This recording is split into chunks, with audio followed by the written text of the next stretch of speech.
दोस्तों, मूवी की शुरुआत में हम जॉन को फाइट के लिए तैयार होता हुआ देखते हैं और तभी इसका क्लोज फ्रेंड आ जाता है जिसके पास जॉन विक के लिए एक ऐसा सूट होता है जिस पर गोली का असर नहीं होता, यानी वो बुलेट प्रूफ होता है। साथ ही वो जॉन को ये भी बताता है कि इसे हाई टेबल से मिलने के लिए जाना है, जिसके लिए इसे खूब तैयारी करना होगी। हाई टेबल वही बिग माफिया होता है जिसके लिए जॉन विक काम किया करता था, लेकिन जिस दिन से जॉन ने इनके साथ काम करना छोड़ दिया, हाई टेबल के लोग ही जॉन के दुश्मन बन गए और इन लोगों से निपटने के लिए ही जॉन विक लड़ाई के लिए प्रैक्टिस कर रहा था। इसके बाद हमें मूवी में एक डेजर्ट दिखाया जाता है जहां जॉन बादशाह के लोगों का पीछा कर रहा होता है। वो जॉन से दूर भाग रहे होते हैं क्योंकि जॉन के पास गन होती है। वो एक एक करके बादशाह के लोगों की जान लेता है और इसके बाद वो बादशाह के करीब पहुंच जाता है। तो दोस्तों, यहाँ पर बादशाह जॉन को बताता है कि वो जानता है कि वो उसकी जान लेने के लिए आया है और वो ये भी जानता है कि वो हाई टेबल का सर्वनाश करना चाहता है, लेकिन बादशाह जॉन को बताता है कि इसकी जान लेने के बाद उसकी जिंदगी खतरे में पड़ जाएगी और ये लड़ाई चलती रहेगी। जॉन विक बादशाह से कहता है कि इसे सिर्फ आजादी चाहिए, लेकिन बादशाह इसे कहता है कि मेरी जान लेने से तुम्हें आजादी नहीं मिलने वाली, ये तुम्हारी बहुत बड़ी गलतफहमी है और ऐसा करने से तुम्हें सिर्फ मौत मिलेगी। ये सुनते ही जॉन बादशाह को शूट कर देता है। इसके बाद सीन न्यूयॉर्क के शहर में शिफ्ट हो जाता है जहां हम एक व्यक्ति को होटल में एंटर होता हुआ देखते हैं जिसकी एक उंगली कटी हुई होती है। वो होटल के मैनेजर के लिए हाई टेबल की ओर से एक खास मैसेज लेकर आता है। होटल का मैनेजर अपने ओनर को ये मैसेज पहुंचा देता है जिसका नाम विंस्टन होता है। वो व्यक्ति विंस्टन के सामने रेत वाली घड़ी रख देता है और बताता है कि बादशाह के मरने के बाद हर चीज इसके बॉस मार्कस के नाम हो चुकी है और मार्कस उससे इसी टाइम मिलना चाहता है। इसके बाद वो व्यक्ति इसे मार्कस से मिलवाने के लिए एक बहुत बड़ी बिल्डिंग के ऑफिस में ले आता है जहां मार्कस विंस्टन से ये पूछता है कि जॉन विक को मारना इसकी ड्यूटी थी, इसके बावजूद वो आज भी जिंदा कैसे है। दोस्तों, कुछ समय पहले मार्कस ने विंस्टन को ये जॉब दी थी कि वो जॉन विक को मार देगा, लेकिन ऐसा करने में वो सफल नहीं रहा था। विंस्टन मार्कस से कहता है कि वो इसके बारे में कुछ नहीं जानता क्योंकि इसने जॉन पर गोली चलाई थी। मार्कस उसे कहता है कि वो आज भी जिंदा है क्योंकि इसने हमारे बादशाह को मार दिया है और वो हमारे बाकी हाई टेबल के मेंबर्स की भी जान ले लेगा। मार्कस उसे कहता है कि तुमने हमें धोखा दिया है और तुम्हें इसकी सजा जरूर मिलेगी। तो दोस्तों, इसके बाद उस रेत वाली घड़ी का टाइम पूरा हो जाता है और इसकी बिल्डिंग से थोड़ी ही दूर विंस्टन के होटल की बिल्डिंग में एक बहुत बड़ा ब्लास्ट हो जाता है जिससे इसका होटल नष्ट हो जाता है। लेकिन मार्कस का गुस्सा अभी भी ठंडा नहीं होता, इसीलिए वो पास खड़े मैनेजर की भी जान ले लेता है। इसके बाद मूवी के अगले सीन में हम पेरिस में एक लड़की को वायलिन पर कमाल की धुन बजाता हुआ देखते हैं। इसका डैड भी इसके साथ बैठा दिखाई देता है जो इस धुन को सुन रहा होता है, जिसका नाम कैन होता है। कैन की आंखों का विजन धीरे धीरे खत्म हो रहा था जिसके कारण वो ठीक तरह से देख भी नहीं पाता। इसके बाद अगले सीन में हम कैन को मार्कस से मिलता हुआ देखते हैं क्योंकि मार्कस ने कैन को अपने पास बुलाया होता है एक बहुत ही जरूरी काम के लिए, और वो काम होता है जॉन की जान लेना। कैन पहले हाई टेबल के लिए काम किया करता था। मार्कस कैन को कहता है कि इसे एक व्यक्ति की जान लेनी है जिसके लिए वो इसे काफी सारे पैसे ऑफर करता है, लेकिन कैन ऐसा करने से इनकार कर देता है और वो मार्कस से कहता है कि वो रिटायर्ड हो चुका है। मार्कस कैन को दोबारा सोचने को कहता है और बताता है कि अगर इसे अपनी बेटी की जान प्यारी है तो इसे हमारे साथ काम करना ही होगा। ये सुनने के बाद कैन इस व्यक्ति का नाम पूछता है जिसकी इसे जान लेनी है। मार्कस इसे एक कार्ड देता है जिस पर जॉन का नाम लिखा होता है। दोस्तों, यहाँ पर आपको एक बात बताते चले कि जॉन और कैन आपस में बहुत अच्छे दोस्त हुआ करते थे, लेकिन इस बार कैन जॉन को मारने के लिए एग्री हो जाता है क्योंकि इसे अपनी बेटी की जान बचानी होती है। इसके बाद हमें मूवी में एक बहुत ही खास होटल दिखाया जाता है जिसमें कोई भी दुश्मन पार्टी एक दूसरे की जान नहीं ले सकती और यहाँ पर चोरी करना, लूटना, वायलेशन करना, इन सब चीजों पर पाबंदी थी। इसके बाद हम देखते हैं कि होटल का ऑनर अपनी बेटी को जॉन के यहाँ आने के बारे में डिटेल्स दे रहा होता है। तभी वो अपने डैड को बताती है कि माफिया के लोग जॉन को ढूंढने के लिए यहाँ पर आ गए हैं। उसका डैड उसे बताता है कि जॉन विक हमारे लिए खतरा नहीं है और हमें इसे प्रोटेक्ट करना होगा क्योंकि वो मेरा दोस्त है।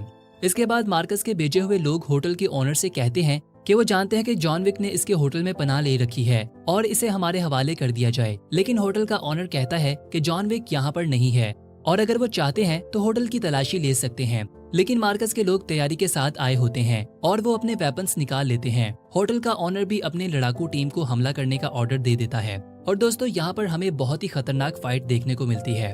होटल के फाइटर्स बहुत ही ज्यादा ट्रेंड होते हैं जिसमें से कुछ तलवारबाज होते हैं, कुछ तीरंदाज होते हैं और कुछ को गन से बहुत ही अच्छा निशाना लगाना आता है। तभी जॉन भी इस लड़ाई में भाग ले लेता है और मार्कस के लोगों को शूट करने लगता है। मार्कस के लोगों का लीडर जब ये देखता है कि वो कमजोर पड़ने लगे हैं, तभी वो कैन को बुला लेता है। कैन अंधा होने के बावजूद बहुत ही कमाल की टेक्निक से सभी लोगों का मुकाबला करने लगता है और इसके पास खास किस्म के वेपन्स भी होते हैं। और जब भी कोई व्यक्ति इसके पास आ जाता है तो इसकी स्ट्रिक वाइब्रेट करने लगती है, जिसके कारण इसे पता चल जाता है कि इसके करीब कोई है। इसी समय जॉन भी वहाँ पर आ जाता है और कैन को भी जॉन के पास होने का एहसास हो जाता है। कैन बहुत ही ज्यादा स्किलफुल होता है, इसलिए वो जॉन को महसूस कर लेता है और इसको शूट करने की कोशिश करता है। तभी एक लालची व्यक्ति वहाँ पर आ जाता है, क्योंकि मार्कस ने जॉन के सर पर काफी ज्यादा कीमत लगाई होती है। वो व्यक्ति जॉन को कैन से बचा लेता है, और वो भी सिर्फ इसलिए ताकि वो खुद इसकी जान ले सके और मार्कस से पैसे ले सके। जॉन को मारने से पहले वो मार्कस से बात करता है कि इसे इस काम के लिए डबल अमाउंट चाहिए। दूसरी ओर होटल का ऑनर और उसकी बेटी वहाँ से एस्केप करने की कोशिश करते हैं, और तभी रास्ते में इन्हें कैन मिल जाता है। होटल का ऑनर इसे कहता है कि वो जॉन के साथ ऐसा कैसे कर सकता है, क्योंकि वो दोनों आपस में बहुत ही अच्छे दोस्त थे। कैन इससे माफी मांगते हुए इसे बताता है कि इसे अपनी बेटी की जान बचाने के लिए ऐसा ही करना होगा, और ये कहने के बाद वो होटल के ऑनर की जान ले लेता है। इसकी बेटी वहाँ से भाग निकलती है और ट्रेन में बैठ जाती है, और वहीं पर इसे जॉन भी मिल जाता है और वो दोनों आपस में दोस्त बन जाते हैं। इसके बाद हम विंस्टन को देखते हैं, जो अपने इस होटल को देख रहा होता है जिसे मार्कस ने नष्ट कर दिया था। तभी वहाँ पर जॉन का बेस्ट फ्रेंड भी आ जाता है, जिसने इसे सूट दिया था। मार्कस ने इन दोनों की जिंदगी बर्बाद कर दी थी, इसलिए दोनों मिलकर एक टीम बना लेते हैं, और आज से मार्कस के दुश्मनों में 2 और लोगों का इजाफा हो जाता है। इसके बाद हम इसी लालची व्यक्ति को देखते हैं जो जॉन को मारकर इनाम देना चाहता है, और वहीं पर कैन इसके साथ बैठा होता है। वो व्यक्ति मार्कस से मिलने वाला होता है, लेकिन कैन उसे बताता है कि इसे मार्कस से डील करने से पहले बहुत ही होशियार रहना पड़ेगा। इसके बाद मार्कस इस व्यक्ति से मिलता है और इससे इसका नाम पूछता है, जिस पर वो बताता है कि वो अपना नाम नहीं बताने वाला, इसे तो बस जॉन को मारने की डबल कीमत चाहिए, जो कि $25 मिलियन होगी। इस व्यक्ति का बर्ताव देखकर मार्कस को काफी ज्यादा गुस्सा आ जाता है। वो व्यक्ति जैसे ही अपना हाथ टेबल पर रखता है, मार्कस इसके हाथ पर खंजर से हिट करता है, जिससे इसका हाथ टेबल में अटक जाता है। मार्कस इस व्यक्ति को बताता है कि अगर इसने अपने हाथ को इस खंजर से आजाद कर लिया तो इसकी डील पक्की हो जाएगी। खुद को वफादार साबित करने के लिए वो व्यक्ति खंजर को निकालने के बजाय अपने हाथ को खंजर से खींचकर निकालता है, जिससे इसका खून बहने लगता है। वो मार्कस से हैंडशेक करता है और मार्कस इसे बताता है कि ये डील कंफर्म हो चुकी है। इसके बाद अगले सीन में हम देखते हैं कि विंस्टन अपने मैनेजर की कब्र पर जाता है, वही मैनेजर जिसे मार्कस ने मार दिया था। तभी वहाँ पर जॉन आ जाता है और विंस्टन को बताता है कि इसे इसके होटल के बारे में पता चला, जिस पर इसे बहुत ज्यादा अफसोस है। जॉन इसे कहता है कि तुमने मार्कस के ऑर्डर के खिलाफ चलकर मेरी जान बख्श दी, जिसके कारण तुम्हारी जिंदगी में इतनी परेशानियां आ गई हैं, और मैं इससे हर चीज का बदला जरूर लूंगा। विंस्टन इसे कहता है कि मार्कस के पास बहुत बड़ी टीम है और मैं चाहता हूँ कि तुम इसे चैलेंज करो। विंस्टन जॉन से कहता है कि फैमिली के 2 हेड्स की आपस में लड़ाई होने वाली है। ये सुनते ही जॉन ये सोचने लगता है कि इसके पास कोई भी फैमिली नहीं है, क्योंकि इसे इसकी फैमिली ने बहुत समय पहले जुदा कर दिया था। इसके बाद मार्कस अपनी बहन से मिलने जाता है, जहां वो इसे एक फांसी के फंदे पर लटका देती है, क्योंकि वो जानती थी कि हाई टेबल के लोग जॉन के पीछे लगे हुए हैं और वो किसी भी समय यहाँ पर आ सकते हैं, जिसके कारण इनकी फैमिली खतरे में पड़ सकती है। दोस्तों, यहाँ पर जॉन अपनी फैमिली के साथ रीयूनिट होने के लिए आता है। जॉन विक की बहन इसे एक आखिरी मौका देती है और कहती है कि इसे इसके पिता के कातिल की जान लेनी होगी, और इसे ऐसा करने से इसकी फैमिली के लोग इसे वापस स्वीकार कर लेंगे। ये कहकर वो जॉन को आजाद कर देती है। इसके बाद जॉन एक क्लब में जाता है, जहां इसे इसके पिता का कातिल दिखाई देता है, जो कार्ड्स की गेम खेलने में बहुत माहिर होता है। वहीं पर कैन और वो लालची आदमी भी दिखाई देता है, जो जॉन को मारने के लिए पहले से ही क्लब में था। ये व्यक्ति जॉन से कहता है कि ऐसी क्या खास बात है कि सभी लोग तुम्हें यहाँ मारने के लिए आए हैं, और मैं भी तुम्हारी जान लेना चाहूंगा।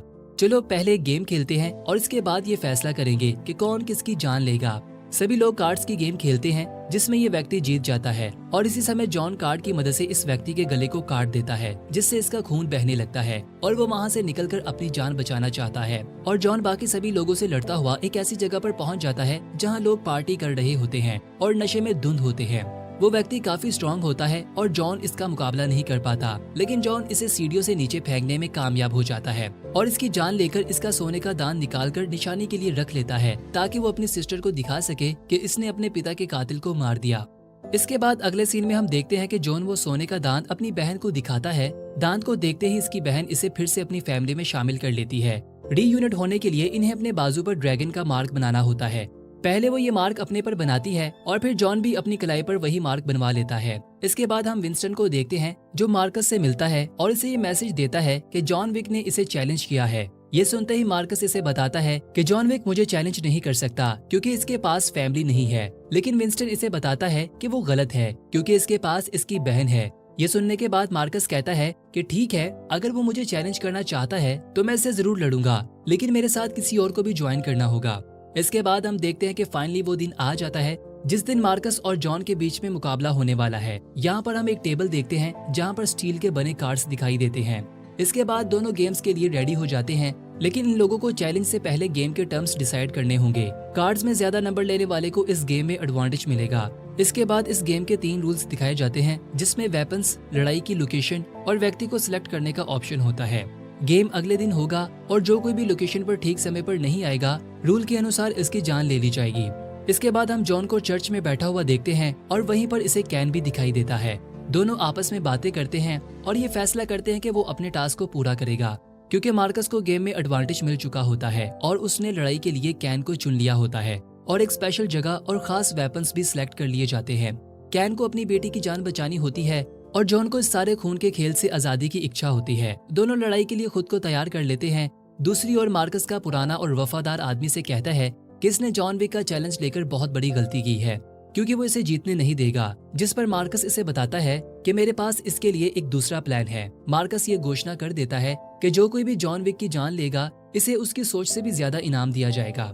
इसके बाद हम देखते हैं कि विंस्टन और जॉन का पुराना दोस्त उससे मिलते हैं। यहाँ पर वो इसे एक स्पेशल गन और वही बुलेट प्रूफ सूट देते हैं ताकि वो खुद की हिफाजत कर सके। और इसके बाद खून का खेल शुरू हो जाता है और सिटी का हर खास और आम सा चोर भी जॉन को मारने की कोशिश करता है। जॉन इन सभी लोगों का मुकाबला करता है और एक गाड़ी पर चढ़कर खुद को बचाते हुए काफी सारे लोगों की जान ले लेता है। कैन और वो लालची आदमी जॉन पर सिर्फ नजर रखे हुए होते हैं और सही मौके का इंतजार कर रहे होते हैं। जॉन खुद को बचाने के लिए एक बिल्डिंग में छुप जाता है, लेकिन वहाँ पर भी मार्कस का एक आदमी आ जाता है। वो लालची आदमी इसी बिल्डिंग में होता है और इस बार वो जॉन को जरूर मार देगा, क्योंकि इसे खबर मिल जाती है कि जॉन को मारने की कीमत इसकी सोच से भी ज्यादा बढ़ चुकी है।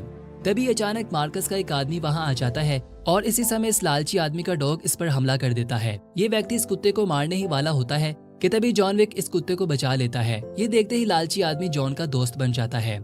इसके बाद लड़खड़ाता हुआ जॉन इस बिल्डिंग से बाहर निकलता है और आगे बढ़ता है, जहाँ इसे 200 सीढ़ियाँ दिखाई देती हैं, जिन्हें चढ़ने के बाद इसे उस लोकेशन तक पहुँचता है जहाँ पर इसे फाइनल लड़ाई लड़ना होगी। तभी मार्कस के लोग वहाँ आ जाते हैं। जॉन काफी थक चुका होता है, लेकिन इसके बावजूद वो इन सभी लोगों से फाइट करने लगता है और इसकी मदद करने के लिए कैन और लालची व्यक्ति भी वहाँ पर आ जाते हैं और इस व्यक्ति का कुत्ता भी इस लड़ाई में इनकी काफी मदद करता है। सभी लोगों से भिड़ने के बाद फाइनली जॉन और कैन लोकेशन पर पहुंच जाते हैं, जहां हमें उगता हुआ सूरज दिखाई देता है। दोनों को गन्स दी जाती है और बताया जाता है कि पहले वो 30 फीट की दूरी से एक दूसरे पर निशाना दागेंगे, इसके बाद 20 फीट और इसके बाद 10 फीट। ये सुनने के बाद दोनों हाथ मिलाते हैं और इन्हें फायर करने को कहा जाता है। ये सुनते ही दोनों एक दूसरे को शूट करने की कोशिश करते हैं, लेकिन इस बार सिर्फ दोनों के बाजू ही घायल होते हैं। पर दूसरे राउंड में 20 फीट की दूरी पर जब दोनों एक दूसरे को शूट करते हैं तो जॉन की गोली कैन की कमर पर लगती है और जॉन का शोल्डर घायल हो जाता है। इसके बाद 10 फीट की दूरी पर कैन अपनी आखिरी गोली चलाता है, जो जॉन के पेट में लगती है, जिससे जॉन जमीन पर गिर जाता है, जिसका मतलब होता है कि जॉन ये लड़ाई में हार चुका है। ये देखते ही मार्कस जॉन की जान लेने के लिए एक बुलेट उठाता है और जॉन को मारने से पहले बताता है कि वो कभी भी अपने दुश्मन को जिंदा नहीं छोड़ता। इससे पहले कि मार्कस जॉन को मारता, जॉन मार्कस के हेड को निशाना बनाकर इसे शूट कर देता है, क्योंकि इसने अपनी आखिरी गोली छुपा रखी होती है। गेम के रूल के अनुसार जॉन ये कंपटीशन जीत जाता है, क्योंकि इसके पास अभी भी एक बुलेट बाकी थी। इसके बाद हाई टेबल के लोग जॉन को बताते हैं कि आज से वो आजाद है और हाई टेबल अपने पैसों से विंस्टन के होटल को भी रीबिल्ड कर देंगे और कोई भी आज के बाद जॉन को तंग नहीं करेगा। सभी लोग वहाँ से चले जाते हैं और जॉन विक को अकेला छोड़ देते हैं। इसके बाद हम देखते हैं कि जॉन स्टेयर के दरमियान गिर जाता है और बुरी तरह से घायल होने के कारण जॉन की जान चली जाती है। इसके बाद अगले सीन में हमें जॉन की ग्रेव दिखाई जाती है, जो इसकी पत्नी के साथ बनाई गई थी और इस पर लिखा होता है John Wick loving husband. John की कब्र को देखकर विंस्टन और इसका दोस्त मुस्कुरा रहे होते हैं, क्योंकि इन्होंने ये कब्र फेक बनाई होती है और इसका मतलब ये होता है कि जॉन अभी भी जिंदा है। और इसी सस्पेंस के साथ ये मूवी अपने अंत को पहुंचती है। दोस्तों, अगर आपको हमारी मूवी की एक्सप्लेनेशन पसंद आई है तो इस वीडियो को लाइक कीजिएगा। अगर आप मजीद इस तरह की मूवीज देखना चाहते हैं तो हमें कमेंट बॉक्स में जरूर बताइएगा और साथ ही हमारे चैनल इनसाइड रिकैप को सब्सक्राइब कर लीजिएगा। मिलते हैं आपसे फिर से एक और नई मूवी के साथ, तब तक के लिए बाय बाय।